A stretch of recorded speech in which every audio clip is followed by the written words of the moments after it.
doakan dosanya diampuni, nggak bisa seperti itu. Ini justru malah nantang Allah Ta'ala meremehkan perbuatan dosa. Nah, meremehkan perbuatan dosa itu malah bisa menjadikan dosa yang kecil menjadi dosa yang besar. Dalam hadis Nabi SAW bersabda, "Man laqiyallahu wa huwa mudhayya'un lis-shalah."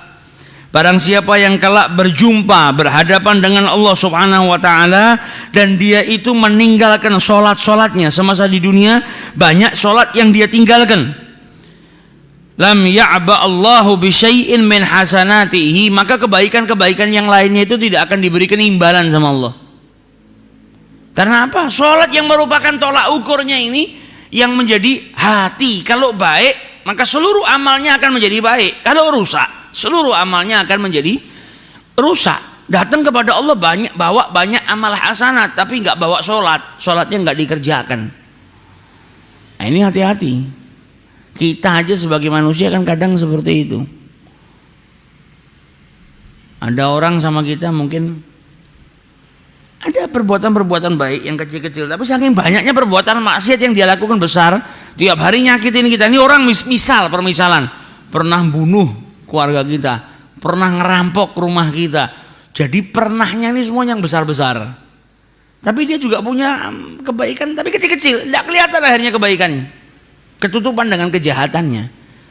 Nah, kalau ada orang punya amal hasanah, namun dia ninggalkan sholat, sholat ini kan tolak ukurnya.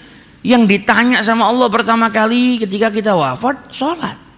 Sholat yang menjadi tiang daripada agama. Dan terkadang orang ini nggak bisa berbuat baik kalau dia ninggalkan sholatnya.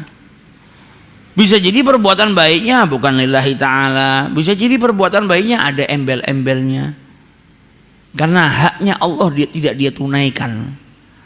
Maka jangan sampai kita banyak berbuat baik tapi malah ninggalkan sholat.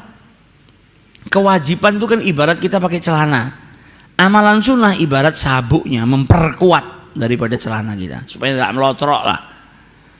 Nah, tapi ada orang yang malah amal sunnahnya lempeng, sholatnya yang merupakan celananya nggak pernah digubris. Jadi dia nggak pernah pakai celana tapi sabukan terus.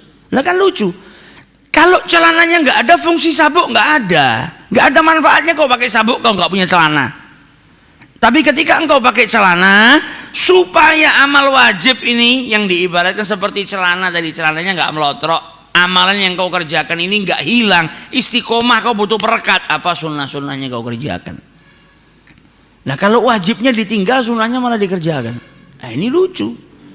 Ibarat dia pakai sabuk tapi nggak pakai celana, mau dikencengkan sampai perutnya nekuk jadi huruf apa? Jadi huruf U, nggak ada manfaatnya. Yang ada keluar diketawain. Tapi kalau ada orang keluar pakai celana nggak pakai sabuk, nggak ada yang ketawa. Tapi coba orang keluar pakai sabuk nggak pakai celana. Nah, ini tidak menempatkan pada tempatnya. Jadi jangan sampai kita mengerjakan perbuatan baik daripada sunnah, tapi malah sholat atau kewajiban-kewajiban yang lain kita mudhayya. Bukan nggak ada manfaatnya. Orang beramal tuh pasti ada ganjarannya. Tapi jangan sampai kita salah menempatkan. Yang wajib harus kita terapkan pada diri kita, jangan sampai kita tinggalkan.